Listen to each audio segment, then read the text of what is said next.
Buenas tardes, bienvenidos y bienvenidas a este webinar de la Sociedad Española de Arteriosclerosis que patrocina SOBI y que versará sobre la actualización del síndrome de quilomicronemia familiar, sobre todo importante por considerarse una enfermedad minoritaria, pero de enorme impacto clínico sobre los y las pacientes. Para mí es un verdadero placer compartir este espacio con grandes expertos y profesionales con los que compartimos pacientes y con un fin importante de mejorar el diagnóstico y el manejo y sobre todo la calidad de vida de estos pacientes. Simplemente un breve recordatorio, el síndrome de quilomicronemia familiar representa un verdadero reto diagnóstico y terapéutico, no solo por la baja prevalencia, sino también por las graves complicaciones asociadas, sobre todo ese dolor abdominal con las pancreatitis agudas recurrentes. Importante también conocer que en los últimos años hemos vivido unos avances muy relevantes, ha habido un avance tecnológico también, sobre todo en cuanto al conocimiento fisiopatológico y también sobre el desarrollo de nuevas estrategias terapéuticas, lo que hace especialmente oportuno este encuentro hoy con esta webinar. Así que espero que esta sesión sea un espacio dinámico, sobre todo de aprendizaje, de reflexión también y sobre todo de intercambio de experiencia clínica que nos ayude a seguir avanzando en el abordaje integral de esta enfermedad. Y sin más dilación, doy paso al primer ponente. Tengo el gran placer de presentar a José Rioja Villodres, del Laboratorio de Lípidos y Arteriosclerosis, del Departamento de Medicina y Dermatología de la Universidad de Málaga, del grupo IBIMA Bionand, que nos hablará sobre la importancia o lo que hay en cuanto a actualización del flujo diagnóstico en síndromes de quilomicronemia. Adelante. Muy bien, muchas gracias. Bueno, en primer lugar, quiero dar las gracias a SOBI y también a la Sociedad Española de Arteriosclerosis por haberme invitado a dar esta comunicación hoy con todos ustedes. Bien, mi comunicación se titula Flujo de diagnóstico en síndromes de quilomicronemia. La primera cuestión que yo quiero plantear aquí es cómo podemos llegar a establecer una quilomicronemia a partir de la cifra de triglicéridos totales, que es la cifra que generalmente vamos a manejar continuamente en la clínica de lípidos. Bien, en el documento de consenso de Ginsberg de 2021 ya podemos ver cómo a partir de 100 miligramos por decilitro comienzan a acumularse los remanentes de kilomicrones y también los kilomicrones. Y es a partir de 150 miligramos por decilitro cuando ya comienza a incrementarse el riesgo vascular debido a esto. En este trabajo de nuestro grupo del año 2009 podemos ver cómo existe una colinealidad perfecta entre triglicéridos totales y triglicéridos de kilomicrones, también incluso en bajos niveles de triglicéridos totales. Aunque realmente cuando hablamos de kilomicronemia generalmente vamos a tender más a cifras de triglicéridos muy elevadas, por encima de 1000 miligramos por decilitro, que podemos ver también que en esta franja la colinealidad es perfecta. En realidad vamos a encontrar un incremento de la pancreatitis, del riesgo de pancreatitis a partir del 10 milimolar, es decir, 880 miligramos por decilitro o 1000 miligramos por decilitro, asociados a estas hiperquilomicronemias. Y también asociados a estas quilomicronemias vamos a encontrar otras manifestaciones clínicas como el xantoma eruptivo, la hepatomegalia, la esplenomegalia y otras ya mucho menos frecuentes como la lipemia retinalis o el daño neuronal. Dentro de qué síndromes podemos clasificar estas hiperquilomicronemias? Pues principalmente en tres síndromes. El primero de ellos es el síndrome multifactorial, que es de lejos el más prevalente, suponen en torno al 98 o el 99% de las quilomicronemias, y se da en pacientes con una genética poligénica a los que se suman también factores secundarios como presencia de una diabetes mal compensada, consumo exacerbado de alcohol, medicación eh, que tiende a aumentar los triglicéridos. En segundo lugar, vamos a tener el síndrome de quilomicronemia familiar, que ya ha adelantado Diana ciertas manifestaciones clínicas. Supone como mucho el 1% de las quilomicronemias totales, como mucho. Y estos pacientes que presentan una genética monogénica van a presentar quilomicronemias más graves, siempre con presencia de hiperlipoproteinemia de tipo 1. Son pacientes que debutan mucho más temprano, en una edad mucho más temprana con las manifestaciones clínicas de la quilomicronemia. pacientes que suelen ser en su gran mayoría refractarios a tratamientos hiperlipemiantes convencionales. Y resulta muy raro además que estos pacientes presenten factores secundarios como obesidad, diabetes mellitus tipo 2, hipertensión arterial, enfermedad cardiovascular o incluso consumo de alcohol. Y por último tenemos a los pacientes con síndrome de quinomicronemia autoinmune, en los que los protagonistas de estos síndromes son los anticuerpos anti-GPIH-BP1 y los anticuerpos anti-LPL, los más antiguos. ¿Cuál es la prevalencia de este síndrome? Pues todavía no ha sido establecida, aunque sí se sabe que estos pacientes frecuentemente van a presentar también hiperlipoproteinemia de tipo 1, aunque no siempre. Suelen ir asociados a otras enfermedades autoinmunes como lupus, artritis reumatoide, Hashimoto, pero no siempre. Y eso sí, estos pacientes van a tener o una baja masa LPL o su suero va a ser capaz de inhibir in vitro a una LPL sana. Esto lo vamos a ver un poco más adelante. Bien, dado que las manifestaciones clínicas de los tres síndromes se solapan entre ellas, poder distinguir un síndrome de quilomicronemia familiar con los demás síndromes, como ha dicho la doctora Ibarreche, es un reto. Por esto nosotros hemos ya propuesto un flujo de diagnóstico en el año 2023 bastante centrado en el síndrome de quilomicronemia familiar, aunque ahora estamos en fase de publicar un nuevo trabajo en el que publicamos otro, en el que proponemos otro flujo diagnóstico algo más genérico, pero que en el que damos mejor encaje al síndrome de quilomicronemia autoinmune con el síndrome de quilomicronemia familiar y el multifactorial. Poco a poco vamos a ir viendo cómo funciona esto. Pero antes de empezar con el flujo de diagnóstico, tenemos que hacernos esta reflexión. Cuando un paciente con hipertrigliceridemia grave llega a la clínica de lípidos, lo general es que se le ponga su tratamiento estándar, su dieta, sus fibratos, no sé, Agustín nos hablará del tratamiento de estos pacientes, pero ¿cuándo nos planteamos encajar a un paciente de estos dentro de un síndrome, perdón, de un flujo de diagnóstico? Bien, lo hacemos cuando el paciente ya no responde o tiene una respuesta muy pobre al tratamiento estándar. Y además presenta una alta sospecha clínica de síndrome de quilomicronemia familiar o autoinmune. Esto puede ser, por ejemplo, cuando encontramos varias cifras de triglicéridos por encima de 1000 miligramos por decilitro, cuando ya existe un historial de pancreatitis lipémica, cuando no existe ningún consumo de alcohol, cuando tenemos hipertrigliceridemias extremas, es decir, triglicéridos por encima de 2000 miligramos por decilitro, o en el caso del autoinmune, cuando ya tenemos también una enfermedad autoinmune. De este modo, una vez ya comienza el paciente a entrar en el flujo de diagnóstico, nuestro grupo lo primero que recomienda es el establecimiento del diagnóstico del síndrome de quilomicronemia familiar, en primer lugar. Y para hacerlo de una manera coherente, lo ideal es empezar por un cribado, por un screener. Hay varias herramientas que nos ayudan a hacer el screening de SQF, de síndrome de quilomicronemia familiar. Aunque la más conocida hasta el momento es el score de Moulin, que fue desarrollado en el año 2018 y que tiene una variación de puntuación que puede oscilar entre -5 y 15 puntos.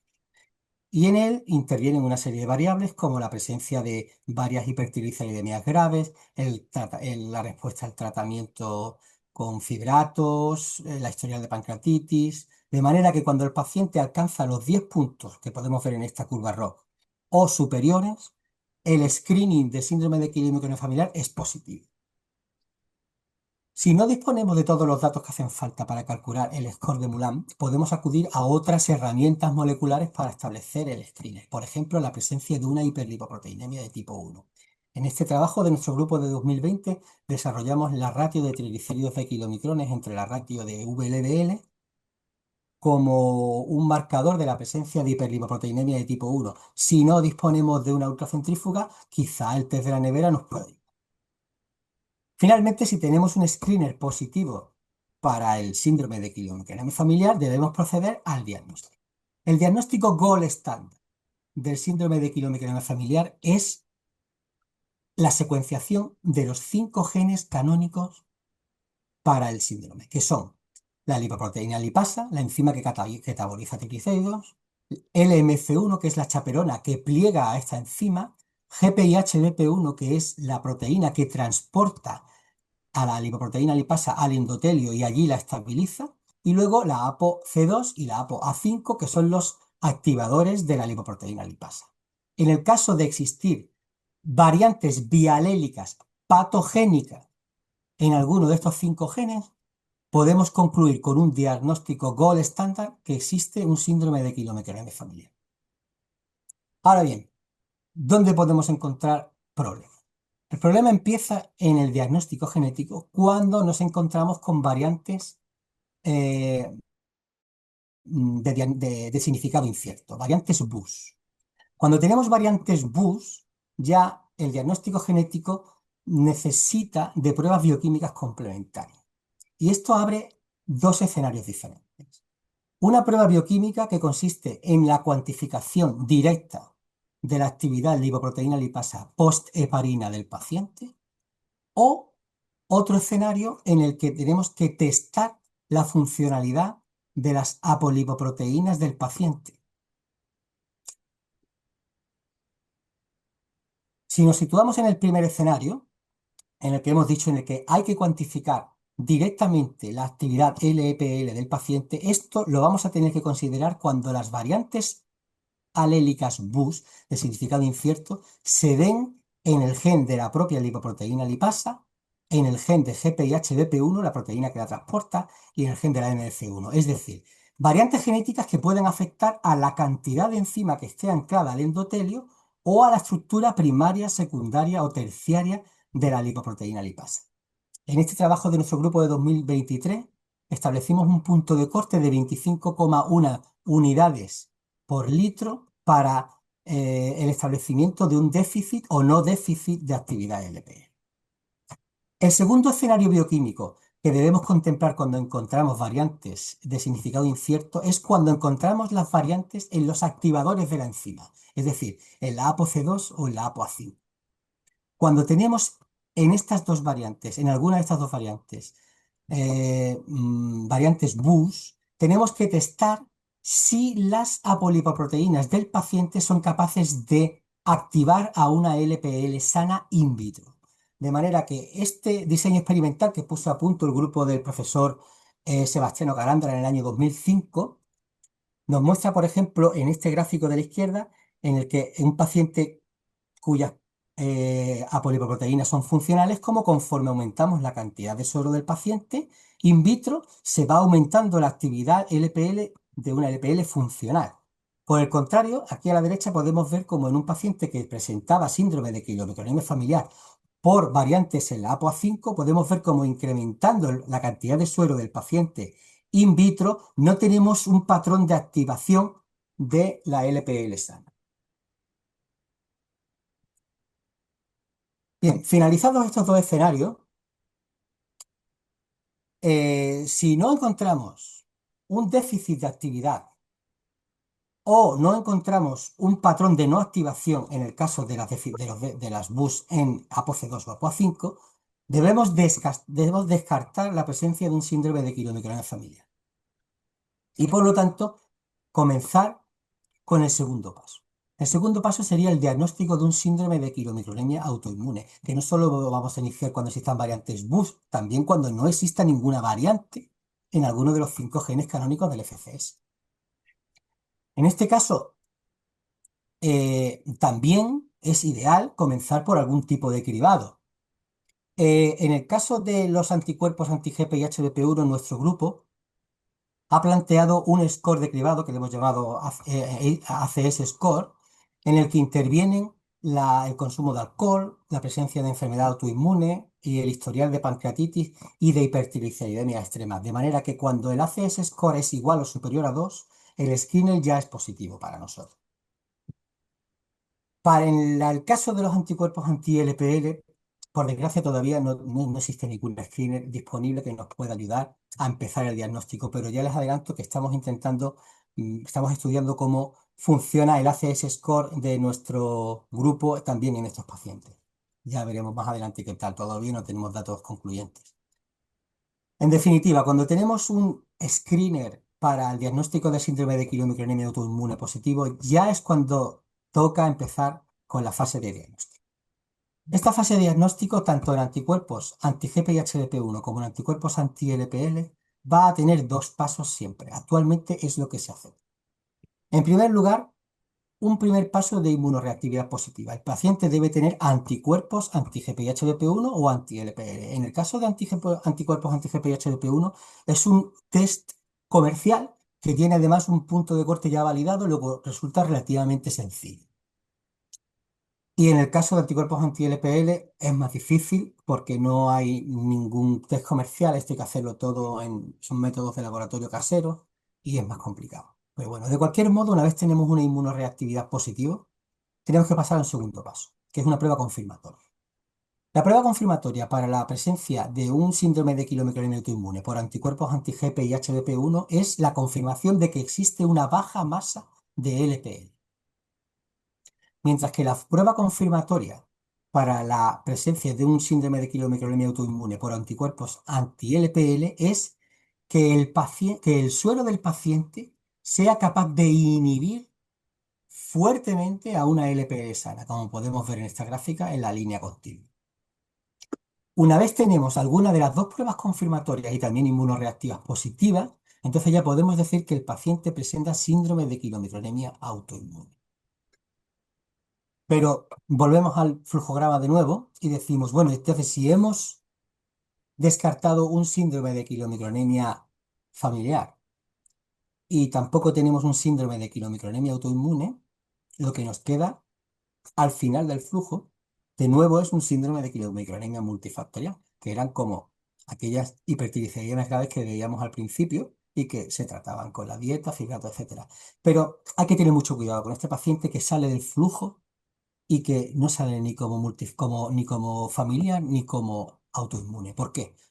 Por ejemplo, si vemos este trabajo del grupo de Figueres del año pasado, de 2025, podemos ver cómo estos pacientes multifactoriales presentan más del 50% de ellos hipertrigliceridemia, historial de hipertrigliceridemia extrema. El 70% hipertrigliceridemias persistentes. Son pacientes refractarios también a tratamiento convencional. Y el 35% de ellos tiene historial de pancreatitis, el 18% recurrente.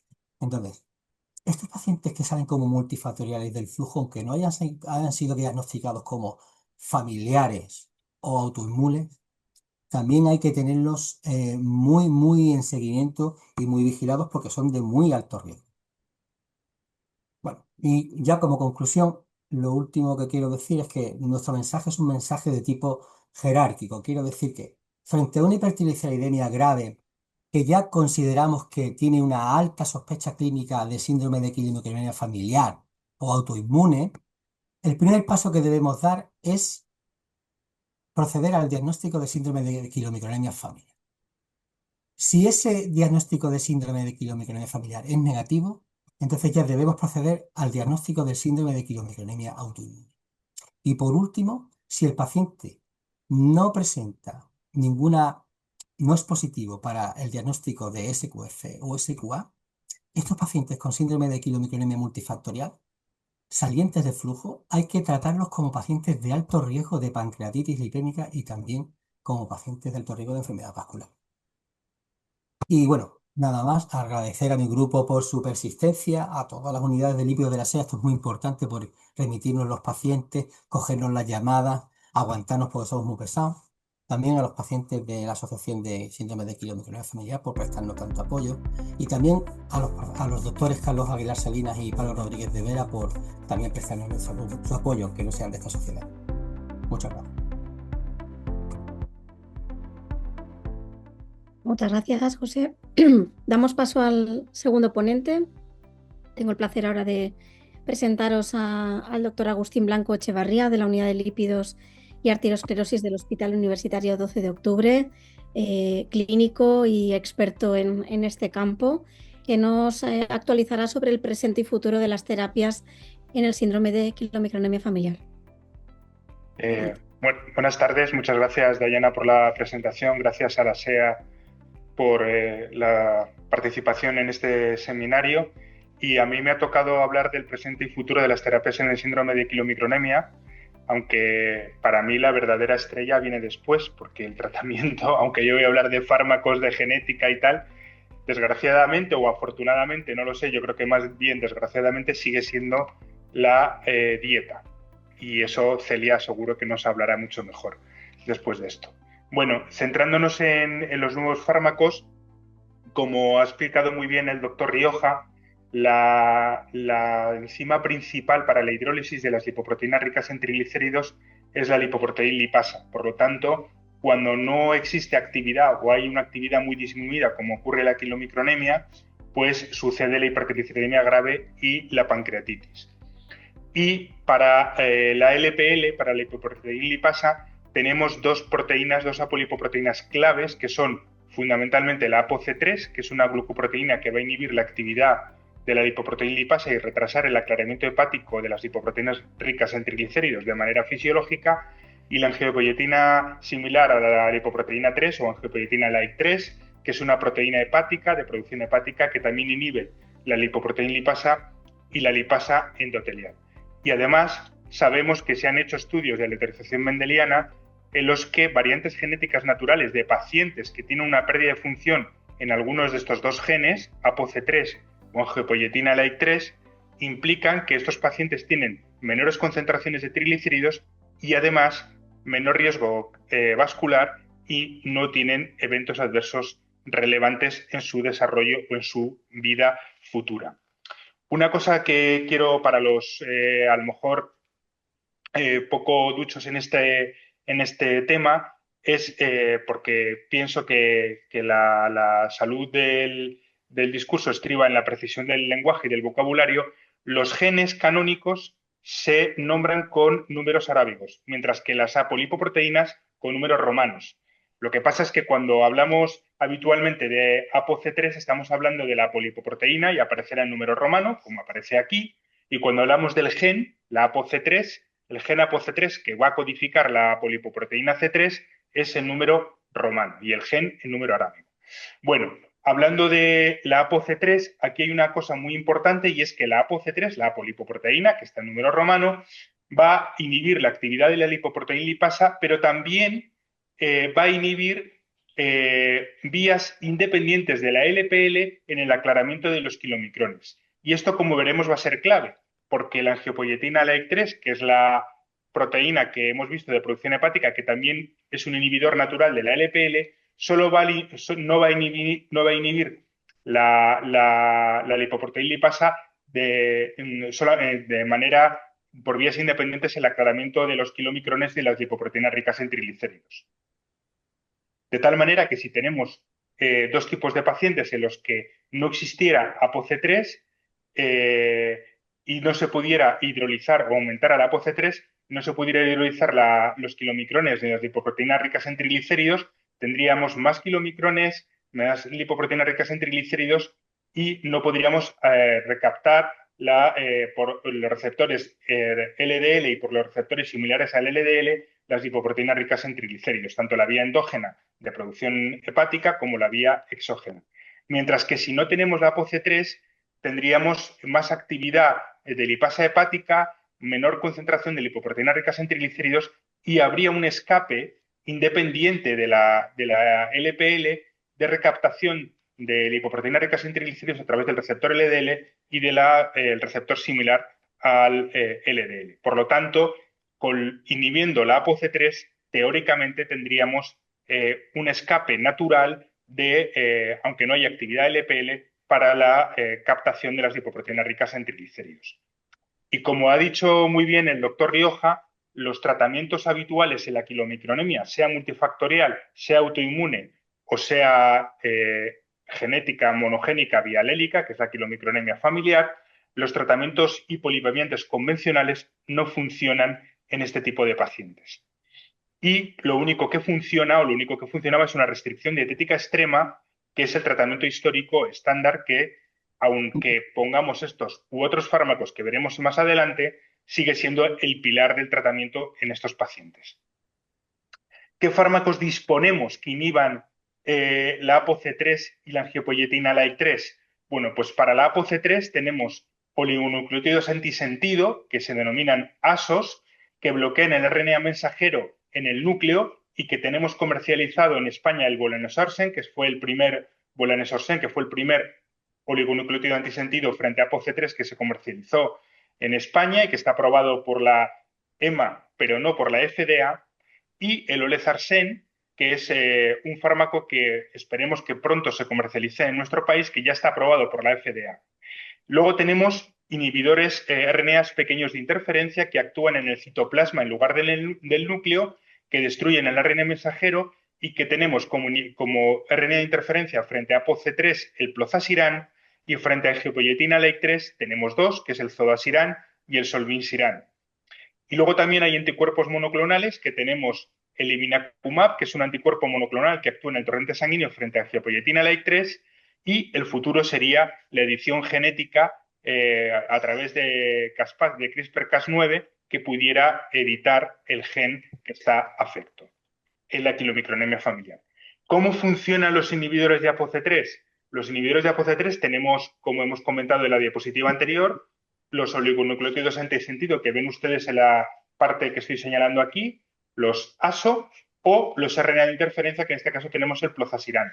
Los ASO, los oligonucleótidos antisentido, actúan en el núcleo celular del hepatocito, uniéndose a una cadena de RNA mensajero complementaria y destruyendo la cadena de RNA mensajero y degradándola. Mientras que el RNA de interferencia, que es el plozasiran, forma un complejo RISC que ven ustedes aquí. El complejo RISC es una maquinaria celular que ejecuta el silenciamiento génico posttranscripcional guiado por una RNA pequeño de interferencia, en este caso el plozasiran, y a través de una proteína que es la AGO2, que es una proteína argonauta o argonauta 2, que es un componente catalítico que actuaría como una tijera molecular, lo que produce son dos hebras de RNA y corta la hebra de RNA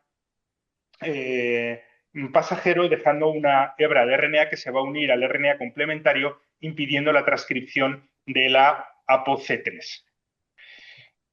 Y también es muy importante el ligando GalNAc. ¿Esto qué es lo que se trata? ¿De qué se trata esto? Es el primer ligando hepático específico que se desarrolló para terapias dirigidas frente a RNA con el grupo triantenario de N-acetilgalactosamina, GalNAc3, se une a los receptores y a las glucoproteínas que se encuentran en abundancia en la superficie de los hepatocitos, y la conjugación de GalNAc3 a los oligonucleótidos antisentido aumentó la potencia unas 30 veces respecto a las formas no conjugadas. ¿Por qué hablo de esto? Pues porque el primer oligonucleótido antisentido, que es el volanesorsen, no estaba conjugado con GalNAc, mientras que el olezarsen, que es el de segunda generación, ya está conjugado con GalNAc, y también lo mismo pasa con los AROS o con los RNA de interferencias como el plozasiran, que también están conjugados con GalNAc. Esto hace que sea muchísimo más específico la unión al receptor del hepatocito y minimiza también, aumenta la potencia, el espaciamiento de dosis y disminuye los efectos adversos. Así, si comparamos los dos ASOs que tenemos frente a ApoC3, tenemos el de primera generación, que es el volanesorsen, que tiene una eficacia de reducción de triglicéridos de unos 77% en el ensayo APPROACH. El mecanismo es un oligonucleótido antisentido quimérico y las limitaciones, como conocen muy bien todos ustedes, fundamentalmente es la trombopenia, requiere monitorización intensiva, ajuste de dosis y no está aprobado por la FDA. Y la administración es semanal. Mientras que el olezarsen, que es un oligonucleótido antisentido de segunda generación, tiene una eficacia en reducción de los triglicéridos del 43 al 53% en los ensayos Balance y Bridge. El ensayo Balance, hay que decir que son pacientes con quilomicronemia familiar, con actividad lipoproteína nula, enfermedad bialélica, y es un fármaco que es un oligonucleótido antisentido conjugado con GalNAc, con unión muy específica al hepatocito, y lo más relevante es que en el ensayo Balance produjo una disminución del 88% de pancreatitis, un evento frente a 11 en el grupo placebo, sin producir trombopenia significativa, y que está aprobado tanto por la FDA como por la EMA, y que esperemos que en un futuro cercano esté aprobado también en nuestro país. Aquí ven con el olezarsen la eficacia de reducción en una gráfica de porcentaje de cambio de los triglicéridos respecto en el mes 6 y en el mes 12, y ven tanto las concentraciones de ApoC3, que reduce prácticamente en torno a un 70 y tantos, 80%, como de triglicéridos en torno al 50%, y a los 12 meses al año las concentraciones de ApoC3 siguen reduciéndose más de un 80% y los triglicéridos están en torno a un 60%. Y lo que diferencia fundamentalmente es el ratio de pancreatitis en el grupo de olezarsen respecto al grupo placebo. El siguiente fármaco del que les quería hablar es el plozasiran, que es una RNA de interferencia que, conjugado con GalNAc, que actúa en el citoplasma silenciando la expresión de ApoC3. Hay resultados clínicos destacados. Tenemos el estudio Palisade en fase 3, que redujo las concentraciones de triglicéridos a 10 meses en torno a un 78-80%. El estudio SHASTA-2 en hipertrigliceridemia grave, más del 90% de los pacientes alcanzaron triglicéridos menor de 500 a la semana 24 y aumentaba el colesterol HDL. Si vemos aquí, con la dosis de 25 miligramos, que es la que se va a comercializar, las concentraciones de ApoC3 se redujeron en un 90%, mientras que los de triglicéridos están en torno a un 55-60%, con 50 miligramos y con 25 miligramos concentraciones similares. Y nuevamente se vuelve a demostrar que también disminuyen significativamente la pancreatitis aguda respecto al grupo placebo. Por lo tanto, en paciente que tuviera un síndrome de quilomicronemia familiar que disponga de una ApoC3, de una polipoproteína C3 salvaje que no esté inhibida, tendrá una disminución de la lipólisis de triglicéridos, una disminución de la recaptación de los remanentes de las lipoproteínas ricas en triglicéridos, mayores concentraciones plasmáticas de triglicéridos y mayor riesgo de pancreatitis. Sin embargo, cuando se les administra un silenciador del gen ApoC3 y por tanto no tienen ApoC3 en números romanos, tendrán más lipólisis de triglicéridos, más recaptación de las lipoproteínas ricas en triglicéridos, disminución de las concentraciones plasmáticas de triglicéridos y menor riesgo de pancreatitis. El resumen de los ensayos clínicos con olezarsen lo tienen ustedes aquí en esta tabla y aquí ven el ensayo Balance, como hemos dicho, eran 66 pacientes con quilomicronemia familiar, la reducción de triglicéridos con la dosis de 80 en torno al 43-50%, con una reducción del 88-90% de los eventos de pancreatitis aguda. Luego están el ensayo Bridge, el CORE2, el ESSENCE y estudios japoneses americanos que están en fase 1. Aquí son fase 3, el CORE2 con hipertrigliceridemia grave y el fase 3, el ESSENCE, que es hipertrigliceridemia grave con riesgo vascular o con pacientes con enfermedad vascular establecida. Los resúmenes de ensayos con plozasiran, tenemos el Palisade en fase 3, que son poblaciones en las que aquí había un poco de mezcla, porque eran pacientes que no se pedía el estudio genético para entrar en el ensayo, por lo tanto había pacientes con quilomicronemia familiar y con quilomicronemia multifactorial, en el que había una reducción de triglicéridos del 78-80% y una reducción de los eventos de pancreatitis aguda del 83%. Luego están los ensayos SHASTA-2 y MUIR, que son con hipertrigliceridemias graves y dislipidemia mixta, que también reducen de manera significativa las concentraciones de triglicéridos. Como a mí me han dicho que síndrome de quilomicronemia, también voy a hablar de la angiopoietina like 3, en la que de momento tenemos comercializado el evinacumab, que es un fármaco, un anticuerpo monoclonal de administración mensual, que está aprobado en nuestro país para la hipercolesterolemia familiar homocigota con alelo nulo, porque disminuye también las concentraciones de colesterol LDL independientemente del receptor.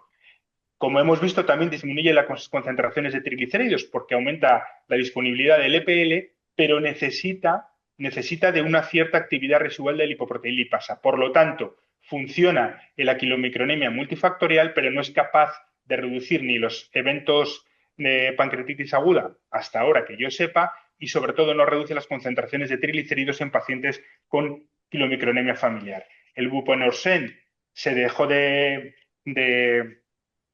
no se llegó a comercializar porque aumentaba la grasa hepática, y están el zodasiran y el solvinsiran, que son dos RNAs de interferencia que también inhiben angiopoietina like 3, pero que probablemente se comercialicen o se desarrollan ahora mismo para la hipercolesterolemia familiar homocigota.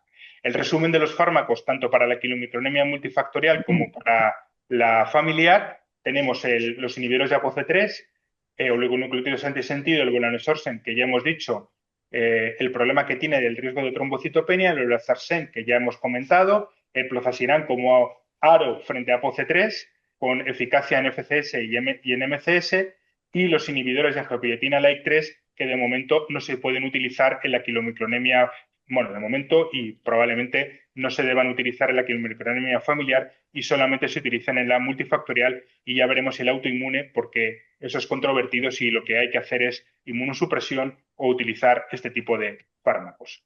Respecto al presente y el futuro, quería también comentarles muy de pasada la lomitapida. Como saben ustedes, la lomitapida es un inhibidor de la proteína transferidora microsomal de triglicéridos. Lo que hace es que impide el ensamblaje de ApoB de las lipoproteínas, y como saben, los kilomicrones llevan ApoB 48 y las VLDL llevan ApoB 100, por lo tanto no se llegan a formar los kilomicrones, no llegan a tener ApoB, y las Vs tampoco, y lo que se utiliza como fármaco para la hipercolesterolemia familiar homocigota. Las ventajas es que es de administración oral, pero también hay estudios, sobre todo en pacientes italianos, que funciona en la quilomicronemia familiar, en la FCS, disminuyendo las concentraciones de triglicéridos. El problema es que puede producir esteatosis hepática y que requiere de suplementos vitamínicos, de vitaminas liposolubles, y también de una dieta bastante estricta. En nuestro país, nosotros en nuestro centro, en el 12 de octubre, tenemos experiencia con una niña en uso compasivo y de momento está yendo bien. La moderadora, la doctora Ibarreche, tiene bastante experiencia en la hipercolesterolemia familiar homocigota, y es un fármaco que habría que considerar, sobre todo con la ventaja de la administración oral respecto a los otros fármacos que hemos comentado, que son de administración parenteral. Y el futuro pues será la edición genética, sobre todo en pacientes con quilomicronemia familiar, en los que, a pesar de poder inhibir la ApoC3 o la longipoyetina LAIC3, pues van a requerir de una dieta a largo plazo que muchas veces es inasumible por el tiempo, por la severidad de la dieta y por las circunstancias familiares y personales de los pacientes. Por lo tanto, ya termino los mensajes para llevar a casa. Se requiere un diagnóstico preciso y adecuado de la enfermedad. Clave, la primera parte que ha dado el doctor Rioja. La dieta sigue siendo el pilar fundamental del tratamiento. Los inhibidores de ApoC3 como lezarsen y plozasiran han demostrado de forma consistente reducir la concentración de triglicéridos en la quilomicronemia familiar, pero además, y lo más importante, reducir los eventos de pancreatitis aguda con un buen perfil de seguridad. Esto marca un antes y un después en la vida, la calidad de vida y en los tratamientos de estos pacientes, que todavía seguimos aprendiendo de la enfermedad en la precisión diagnóstica y en requerir un poco qué fármacos podamos utilizar, que son imprescindibles las asociaciones de pacientes. Ha puesto el anterior ponente la Asociación de Quilomicronemia Familiar, que las sociedades científicas como la SEA ponen a disposición de estos pacientes las unidades de lípidos para un menor manejo de estos pacientes, y que probablemente en el futuro la terapia génica sea el futuro de estos pacientes, sobre todo de la quilomicronemia familiar en la enfermedad vialélica. Muchas gracias.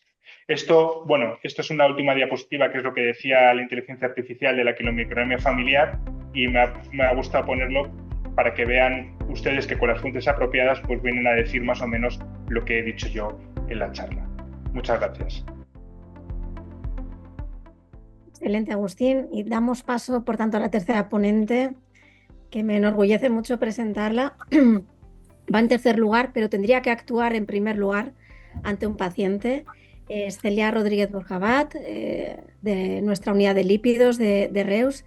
Ella es dietista nutricionista, tiene una amplia experiencia en los pacientes difíciles, no solamente con quilomicronemia, sino pacientes que requieren, igual que hablamos de medicina de precisión, hay que hablar de estrategias no farmacológicas de precisión, y nos explicará este abordaje de no farmacológico en las hipertrigliceremias graves. Adelante. Bueno, muchas gracias, Dayana. Para mí también es un placer, y gracias por contar conmigo, tanto a ti como a la SEA. Y bueno, es un placer también estar con el doctor Rioja, el doctor Blanco hoy aquí. Es, bueno, para mí un orgullo. Y entonces, bueno, me habéis dejado el listón así muy alto, a ver si yo voy a poder ayudaros ahora a todos con el tema del tratamiento de la dieta, que como nos ha avanzado el doctor Blanco, a veces es muy complejo, y sobre todo porque son tratamientos a largo plazo, ¿no? Y los pacientes al final acaban un poco saturados de todo el tema de la dieta. Os voy a compartir.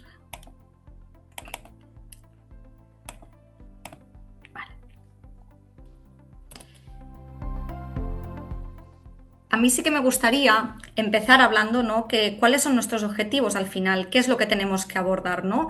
Por una parte vamos a hablar de lo que son los objetivos nutricionales, también cuál es esta evidencia reciente, pero también me gustaría hacer un apartado muy importante que es qué dificultades reales nos encontramos en las consultas, porque al final sí que tenemos una enfermedad, pero sobre todo tenemos un paciente delante. Tenemos que explorar cuáles son estos desafíos de nuestro día a día para que el paciente sobre todo sea adherente, porque sin una buena adherencia no sirve de nada ni el tratamiento, ni tanto farmacológico como no farmacológico. Y sobre todo hablar un poco de cuáles van a ser nuestros retos futuros, que en todas las charlas se ha ido comentando, pero a mí también me gustaría sumar esta parte de alimentación. Está claro que la nutrición es muy crítica porque al final esta grasa dietética que nosotros consumimos se va a convertir en kilomicrones. Esta acumulación masiva de triglicéridos al final es la que nos va a dar este riesgo de hipertrigliceridemia severa y al final con el riesgo de pancreatitis. Por lo tanto, podríamos decir que cada gramo de grasa dietética de nuestra alimentación cuenta y se puede traducir en este riesgo clínico, ¿no? Sobre todo lo que debemos hacer es prevenir estas pancreatitis que pueden llegar a ser muy graves en estos pacientes. Pero entonces, ¿cuáles también son nuestros objetivos como tratamiento nutricional? El principal, ya lo hemos dicho, que es el prevenir las pancreatitis, pero no solo eso, sino minimizar estos kilomicrones postprandiales.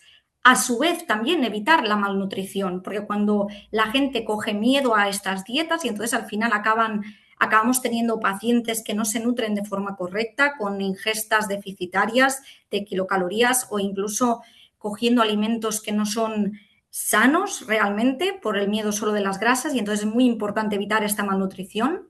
Cuando se detecta también en etapas muy tempranas, también será muy importante el mantener este crecimiento y desarrollo de forma correcta, pero sobre todo favorecer esta adherencia al paciente y mejorar al final su calidad de vida.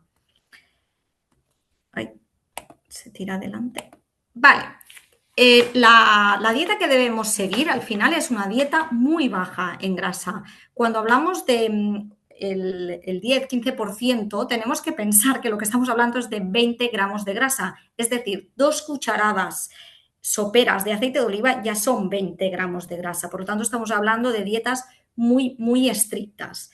Además, la tolerancia también va a depender de cada tipo de paciente, según su estilo de vida, la respuesta metabólica individual. No todos los pacientes responden igual. También tenemos que tener en cuenta su historia de pancreatitis previa, ¿no? Porque al final, detrás de cada plan nutricional hay una vida real. Y entonces aquí es donde debemos individualizar esta dieta para cada paciente y hacérselo lo más fácil posible. Cada vez me salta, perdonar, porque me está saltando todo el rato. Y además también me gustaría enfatizar en un poco lo que dicen las guías, ¿no? Y también en lo que vive el paciente, porque al final lo que dicen las guías es sobre todo pues menos de 20 gramos de grasa, evitar alcohol, el control estricto de la dieta, mantener el peso, monitorización y esta educación muy intensiva. Pero ¿qué es lo que vive el paciente, ¿no? Al final él lo que acaba teniendo es un miedo a comer. Incluso hay gente que le agobia muchísimo, el nivel de depresión o ansiedad en estos pacientes es mayor. También al final hay un aislamiento social por esta limitación. Somos una sociedad que todo lo celebramos con comida y bebida y al final lo que les estamos diciendo es limitar el alcohol y limitar las comidas y lo que estamos haciendo es aislarlos, ¿no? De alguna forma, y los pacientes acaban teniendo miedo a perder este control cuando vamos a eventos sociales o vamos a un restaurante por esta pérdida en el manejo del conteo de las grasas. Además, aquí nos sumamos, igual que los pacientes que deben controlar mucho su dieta, esto también lo vemos, por ejemplo, en un paciente que padece diabetes, ¿no? Que es esta fatiga dietética, esta necesidad de estar constantemente contando estas grasas. Además, también nos cuesta mucho mantener este peso y sobre todo esta masa muscular, el estrés asociado a y la calidad de vida al final pues se ve tocada, ¿no?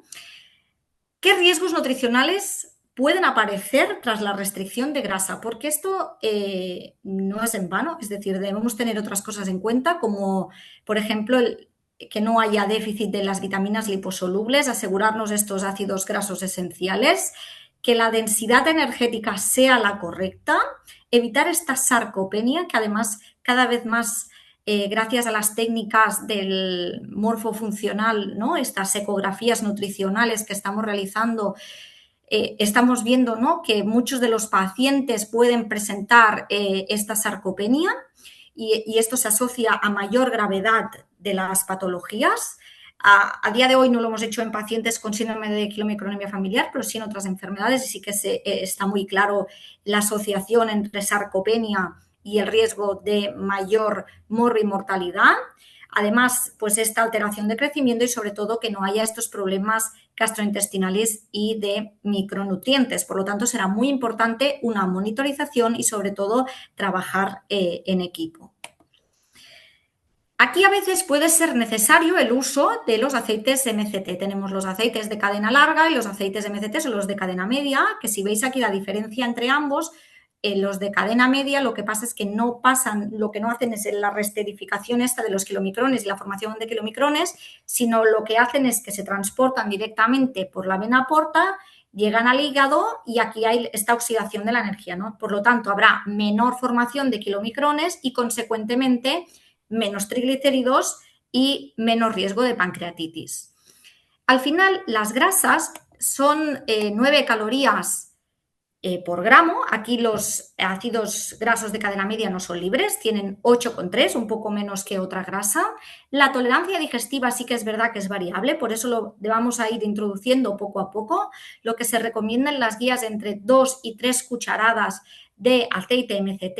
Esto además lo que a día de hoy, al menos aquí en Cataluña, se envía desde el hospital, se envía de forma gratuita a la casa a través de las unidades de nutrición, y también vigilar si hay un paciente que además tenga pues, diabetes, que no haga una cetoacidosis, o también está posible la hipogénesis hepática cuando hay un exceso de ella. Por eso es muy importante limitar la cantidad. ¿Qué pasa? Ahora hemos hablado de las grasas, pero si yo al final lo que hago es reducir las grasas, indirectamente puedo aumentar el tema de los hidratos de carbono y muchas veces no nos fijamos lo suficientemente en ellos. ¿Qué pasa? Que muchos pacientes al final, para compensar estas calorías, lo que hacen es aumentar muchísimo los hidratos. Estos hidratos nos pueden también llevar a un mayor riesgo de tener más triglicéridos, por lo tanto aquí será muy importante los mensajes prácticos, es decir, vamos a priorizar los hidratos de carbono y las proteínas, sí, pero estos hidratos tienen que ser complejos, es decir, legumbres, arroz y pasta integral y todo esto, ¿no? de la patata, tal, para que así tengamos hidratos de carbono de calidad, es decir, estos complejos, todos aquellos que son simples, las harinas muy refinadas, bollería, refrescos, todo esto va a tener que ser limitado porque nos van a dar también un aumento de triglicéridos muy, muy alto. Por lo tanto, ¿en qué se basa nuestra educación nutricional? No solo es enseñar qué alimentos contienen grasa. De hecho, en algunas presentaciones anteriores lo que hemos enseñado es cómo enseñamos nosotros a nuestros pacientes al conteo de grasas. Nosotros lo que les hacemos es en una imagen que tienen todos los alimentos, tienen cada cuadradito equivale a 5 gramos de grasa y así ellos pueden ver qué alimentos escogen y no. Por lo tanto, enseñarles qué alimentos forman parte de esta dieta va a ser muy importante, pero no solo eso, sino qué cantidad de grasa tienen, cómo reducir la grasa visible, por ejemplo, sacar la grasilla de la carne, qué formas de cocinar tengo para que este alimento sea más apetecible, porque cuando cocinamos con tan poquita grasa, pues son alimentos como más sosos. También qué productos hay en el mercado que ya son bajos en grasas. Tenemos que enseñarles también a leer etiquetas, qué opciones de restaurante hay, incluso enseñarles apps que tenemos ahora gracias a las herramientas estas de inteligencia artificial o apps de móvil para el conteo de grasas. En la página de la Asociación del Síndrome de Quilomicronemia Familiar tenéis aquí la explicación de la dieta. También de la Escuela de Sevilla nos propuso unos menús que podéis consultar. Y también tenemos, esto sí que es verdad, que Sobi tiene una guía, ahora mismo está en inglés, pero que aquí también hay recetas y la explicación de cómo se puede hacer esta dieta. Y por suerte ya tenemos las apps que nos pueden ayudar en nuestro día a día, que están en el móvil, que tenemos Fat Secret. Fat Secret es simplemente un buscador de alimentos que nos dice el conteo de grasas, y Lipid Control es una app que está diseñada para el déficit de lipasa ácida lisosomal, que también deben hacer una dieta baja en grasa, sí que es verdad que no tan estricta como en el síndrome de quilomicronemia familiar, pero sí nos puede servir para el conteo de grasas. Esta lo bueno que tiene es que tú pones los diferentes platos y te dice los gramos consumidos en ese día. Además, te puedes guardar esos platos y esto nos puede facilitar también pues, para ayudar a nuestros pacientes en su día a día. Y por suerte también ahora mismo, en poco más de un mes, me parece que es el 3 de junio, también ya por la necesidad de de ser experto también nutricionalmente, tanto el Clínic como Fundación Alicia, pues van a hacer un curso de cómo elaborar pues, diferentes comidas con aceite MCT, que esto también nos va a poder ayudar mucho en el manejo de nuestros pacientes. Sí que me gustaría decir que el equipo debe ser multidisciplinar, las dietistas o los dietistas también nos podemos ayudar tanto a prevenir pancreatitis, evitar estos déficits, a cómo vamos a hacer educar, a trabajar esta adherencia y sobre todo una buena coordinación, porque al final el manejo integral es clave en estos pacientes. Sin más, antes de acabar, sí me gustaría hablar mucho de la calidad de vida y adherencia, intentar minimizar al máximo esta ansiedad alimentaria, el miedo a las pancreatitis que padecen nuestros pacientes, intentar que sea lo menos el aislamiento social, aunque a veces es complicado, intentar también esta hipervigilancia constante, minvarla lo mayor posible y sobre todo a actuar tanto no solo en el propio paciente, sino familiarmente, ¿no? Porque hay un impacto en esta dinámica familiar que produce una sobrecarga sobre todo a la persona que se encargue de ser cuidador o de ser el cocinero de casa y sobre todo pues que cada vez es sostenerla, ¿no? Es una dieta que se debe sostener toda la vida y no es entender solo la dieta, sino cómo llevarla a cabo.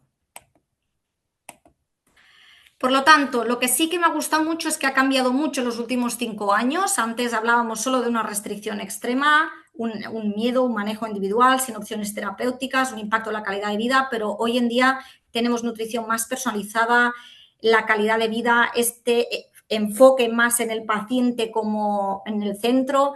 Creo que estamos trabajando mucho mejor en equipos multidisciplinares, tenemos nuevos fármacos ApoC3, bueno, de hecho el doctor Blanco ya nos ha explicado todo el manejo que disponemos a día de hoy y la dieta sigue siendo imprescindible. Por lo tanto, a mí me gusta mucho esta frase, ¿no? Que debemos avanzar a un modelo más humano, preciso y eficaz, porque la ciencia está avanzando, ¿no? Pero al final la dieta debe seguir formando parte de ello y contra más trabajemos en equipo, pues mucho mejor. Entonces, como conclusión, la restricción de grasa sigue siendo una base terapéutica. El abordaje nutricional debe ser personalizado y no solo hablar de la restricción de grasa, sino ir más allá. La adherencia sigue siendo nuestro mayor reto terapéutico y que además debemos tener en cuenta tanto el riesgo nutricional como psicosocial, que es muy elevado en nuestros pacientes y sobre todo debemos monitorizarlos bien, ayudarlos y trabajar en equipo. Y esto es todo. Bueno, gracias a los tres por vuestras magníficas y espectaculares presentaciones. Breve, conciso, muy claras todas ellas. Ahora abriremos el paso de preguntas y respuestas para los asistentes, que podéis dirigiros a través de preguntas y respuestas, que de momento no veo ninguna. Así que mientras la gente va escribiendo, lanzando, os planteo preguntas cortas. Intentaremos que sean preguntas cortas con respuestas cortas para no dilatarnos en el tiempo. Empezaría con José, un poco porque casi en estos ámbitos diagnósticos, que como ya bien habéis explicado suponen un reto, existen grupos que siempre nos dicen lo mismo, que no tienen acceso al diagnóstico genético. Yo creo que es una pregunta esperada, pero que siempre buscamos respuesta. Entonces, ¿qué peso le dais al score de Moulin a nivel de la práctica clínica o qué recomendaríais a estas unidades que no tienen acceso, unidades o el médico que se encuentra con el caso clínico entre manos y que pueda sospecharla? Bueno, yo lo veo difícil, la verdad. Además del score de Moulin, ya sabemos que existen otras herramientas, pero están todas destinadas al cribado en realidad. El diagnóstico como tal, el gold estándar, es el panel de secuenciación, aunque en realidad cada vez más parece ser que en los servicios de genética de los hospitales cada vez están más disponibles. Además del score de Mular, también tenemos otro score norteamericano del grupo de Hager que parece que ha salido hace poco y que parece que funciona bastante bien. Pero, claro, y las pruebas bioquímicas como la actividad lipoproteína lipasa, aunque te va a dar un déficit, no te va a garantizar de que eso sea debido a una herencia monogénica, digamos, ¿no? A un FCS. Entonces, actualmente es difícil porque no sé hasta qué punto se puede iniciar un tratamiento con Bonalesorsen o Lezarsen sin tener este diagnóstico eh, bien determinado, bien configurado, ¿no? Eh, por el momento los scores son herramientas principalmente de cribaje, así que, bueno, yo creo que poco a poco está, porque el estado de la tecnología actual va avanzando mucho y esto que antes, hace tiempo parecía algo, lo de la secuenciación parece, bueno, y hablo de oídas porque yo no me dedico a la genética, esa es mi compañera María José la que se dedica completamente a eso. Y, pero parece ser que cada vez son más frecuentes y cada vez están más disponibles.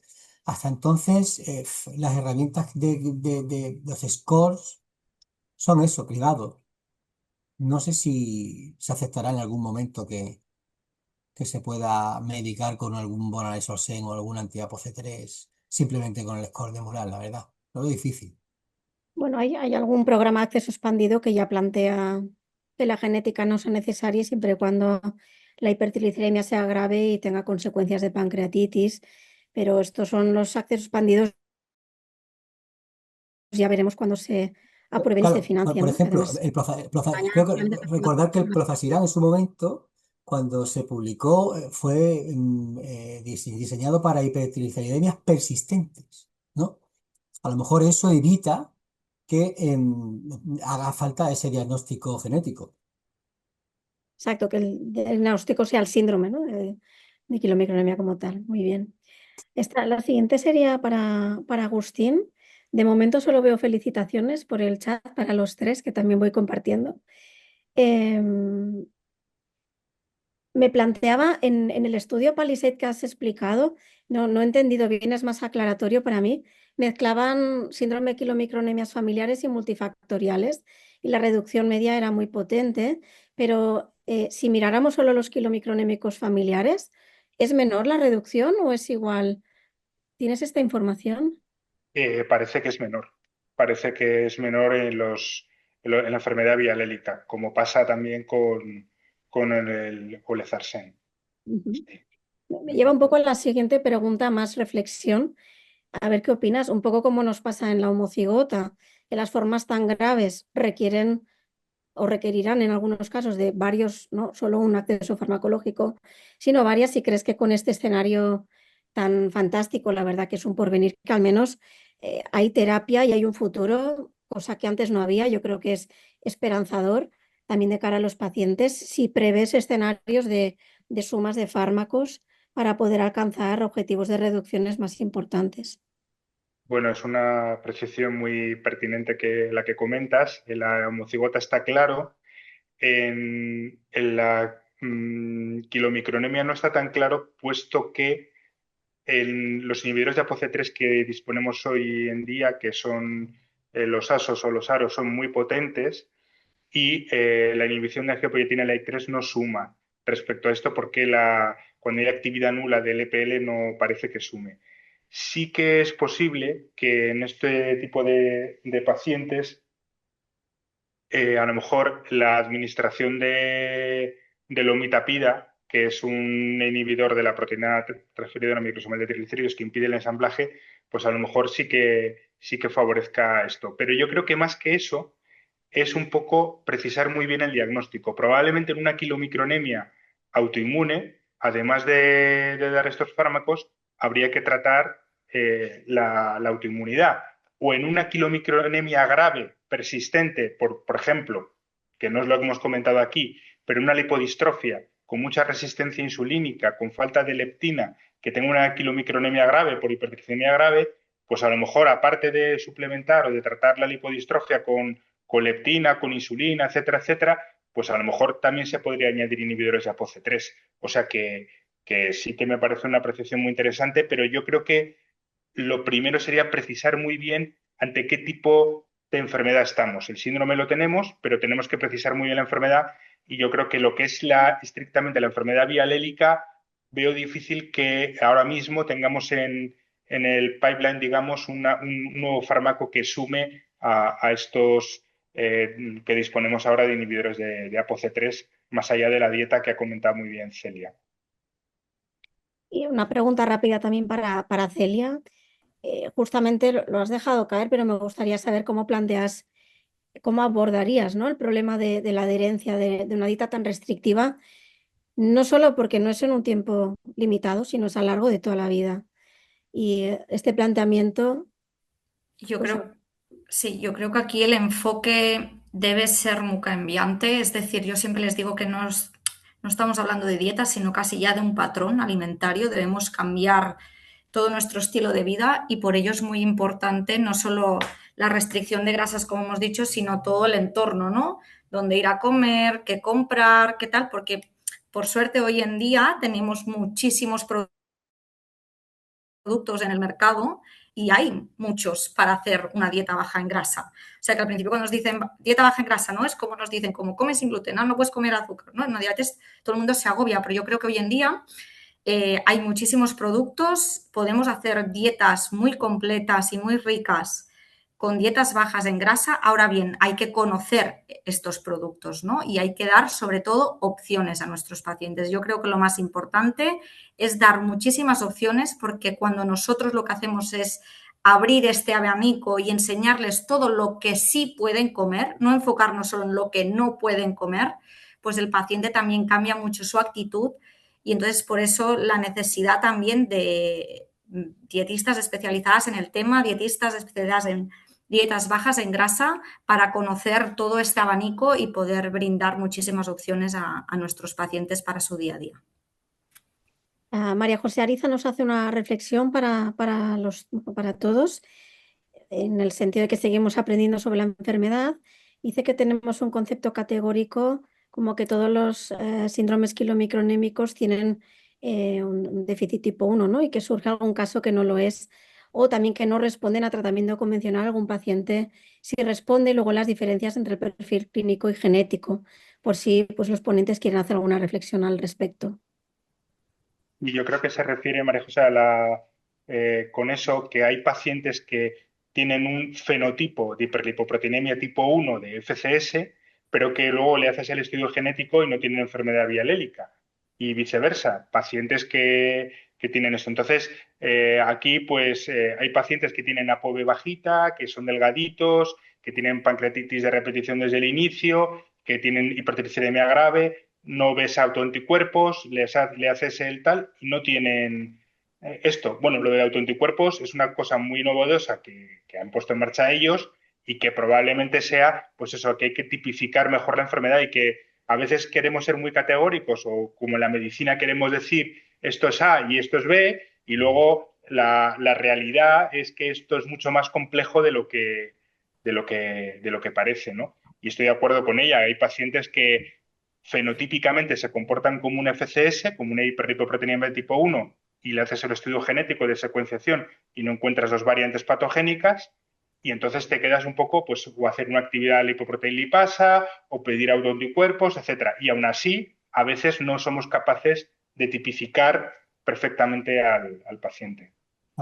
Con permiso, yo estoy completamente de acuerdo con Agustín. De hecho, nosotros, con la experiencia que tenemos, es que los pacientes multifactoriales que ya llegan al laboratorio, que ya tienen una alta sospecha, tienen una probabilidad pretest tremenda para dar positivo en muchas cosas que son propias del síndrome de quilometría familiar. Por ejemplo, nuestra cohorte puede tener perfectamente una prevalencia de hiperlipoproteinemia de tipo 1 cercana al 30%. Y son hiperlipoproteinemias de tipo 1 inexplicadas. Inexplicadas. Yo creo que María José también hace alusión a unas a pacientes con síndrome de quilometronomía familiar, pero que no tienen hiperlipoproteinemia de tipo 1, cuando se supone que todos deben tenerlo. Lo que ocurre es que yo creo que el establecimiento de la hiperlipoproteinemia de tipo 1, ¿cómo se hace? Porque claro, ahí hay puntos de corte y esos puntos de corte no son 100% sensibles ni son tampoco 100% específicos. Entonces, siempre va a haber una rara avis que por algún tipo extraño pues no ha llegado al punto de corte y por lo tanto categóricamente no se puede clasificar como una hiperlipoproteinemia de tipo 1. Pero que esto ocurra tampoco, si es algo paradójico, ¿sabes? No sé si me explico, son casos excepcionales. Yo creo que haya que atender más allá. Bueno, aunque está siendo muy enriquecedor, debemos terminar. La webinar está prevista para 1 hora y estaríamos toda la tarde hablando al respecto. Simplemente quiero finalizar agradeciendo a los 3 ponentes, al patrocinio de Sobi, a Carmen, siempre está ahí ayudándonos también, y también quiero sobre todo volver a hacer mención a la Asociación de Pacientes de Quilomicronemia Familiar. Creo que hay que prescribir asociación también y que es muy importante tenerlos en cuenta, tenerlos ahí, y también que para aquellos profesionales que no están tan adiestrados, pues ahí yo creo que una red de lípidos importante a través de la SEA al cual uno puede contactar y poder consultar para poder guiaros en el camino. Y así bien finalizamos esta webinar. Gracias a los asistentes también y hasta pronto. Muchas gracias.